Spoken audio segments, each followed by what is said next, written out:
नमस्कार दोस्तों, आपको कश्मीरी मुसलमान जब भी दिखाया गया पत्थरबाज की शक्ल में दिखाया गया, लेकिन आज मैं आपको असल कश्मीरी मुसलमान दिखाती हूँ। आपके सामने ये कश्मीर है, यहाँ भयंकर बर्फ पड़ रही है, सड़कों पर 1-1 फीट तक बर्फ जमा हो गई है, लिहाजा जो पर्यटक जहाँ थे वहीं पर फंस गए हैं। बर्फ से पटी सड़क पर हिंदू पर्यटकों की मदद करता ये अब्दुल है।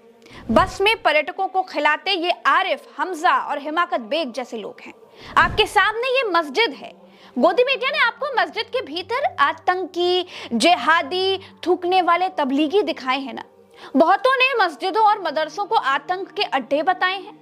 पंजाब से आए ये लोग कहते हैं उनको भारी बर्फबारी में मुसलमानों ने मस्जिद के भीतर रखकर उनकी जान बचाई है। आज रात को ही हम गोंड की मस्जिद में रुके थे सर जी। कैसी हमारी बहुत ज्यादा मदद की जी। इनके साथ ही हमने ये इतने तूफान की रात गुजारी है। नए जीवन दान वाली बात हुई था। ऐसा एक मस्जिद का हाल नहीं था।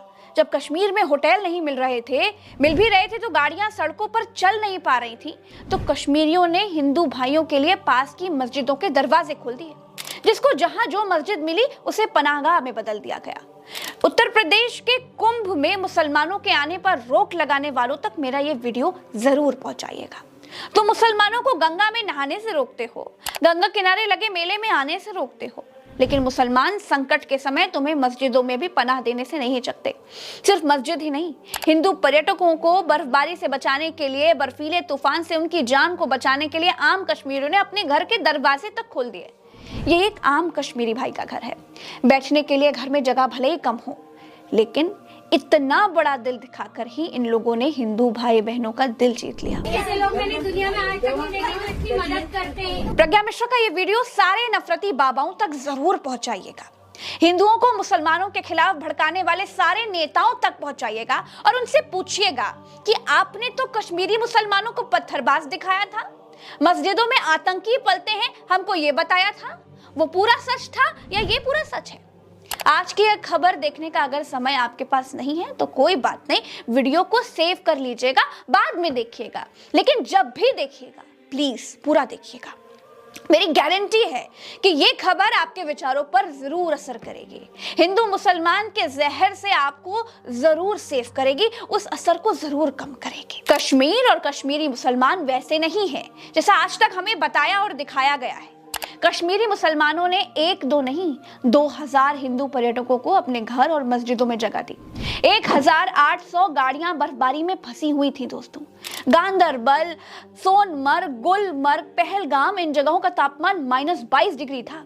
कश्मीरियों ने हिंदू पर्यटकों को सिर्फ पनाह ही नहीं दी, जिसके घर में जो राशन पानी था, जिससे जो जितना बन पड़ा उस हिसाब से उसने उसकी सेवा की। दैनिक भास्कर अखबार में छपी इस खबर का हिस्सा पढ़िए आप जरा। दूध पखरी में फंसे 9 पर्यटकों में एक पर्यटक राजेश राजपूत ने बताया कि हम बर्फबारी में 4 घंटे तक फंसे थे। शाम होने लगी थी, तापमान गिरने लगा था। अनीस अहमद और उनके परिवार के लोग आए और हमें लेकर गए, और उन्होंने हमारा जो ख्याल रखा वो हमेशा याद रहेगा। ऐसे और भी उदाहरण अखबार ने छापे हैं, अब वीडियो रोक कर खुद पढ़ सकते हैं। दोस्तों, इन नेताओं के भड़काने में प्लीज मत आइए। बाबाओं के लड़ाने से लड़िए मत। बस एक बात याद रखिए, 700 साल तक इस देश पर मुगल शासन रहा। 700 साल तक देश पर मुसलमानों ने एक छत्र राज किया है। अगर मुस्लिम राजाओं ने तलवार के दम पर इस्लाम फैलाया होता तो आपको लगता है कि 700 साल में भारत के भीतर कोई हिंदू बचता? और अगर 700 सालों तक मुगलों ने भारत में तलवार के दम पर इस्लाम फैलाया था तो भारत में सिर्फ 20% ही मुसलमान क्यों रहे? क्यों बहुसंख्यक आबादी मुगल काल में भी हिंदुओं की ही थी? मेरे ये बताने का मतलब सिर्फ इतना है कि अपने अपने धर्म का प्रसार सब करते हैं, अपनी अपनी तरह से करते हैं। इस देश के कमजोर, दलित, शोषित और वंचित हिंदू तबके ने जुल्म से परेशान होकर बौद्ध धर्म अपना लिया। उस पर कोई बाबा, कोई नेता, कोई कुछ नहीं बोलता, लेकिन मुसलमानों के नाम पर ये सब आपको भड़काने के लिए चले आते हैं। मस्जिदें खोदने के इस अमृत काल में हो सकता है आपको प्रज्ञा मिश्रा की बात पसंद ना आए, लेकिन तब भी मेरी आखिरी कोशिश यही रहेगी कि मैं चींटी जितने प्रयास से अगर मुट्ठी भर लोगों के दिमाग को भी अगर नफरत के जहर से निकाल पाऊं तो मैं खुद को बड़ा सौभाग्यशाली समझूंगी। नमस्कार। प्रज्ञा के पन्ना चैनल को अगर आपने सब्सक्राइब नहीं किया है तो सब्सक्राइब करते जाइएगा। सब्सक्राइब करने से ही सच्चे साथियों की सही संख्या का अनुमान लग पाता है दोस्तों। नमस्कार।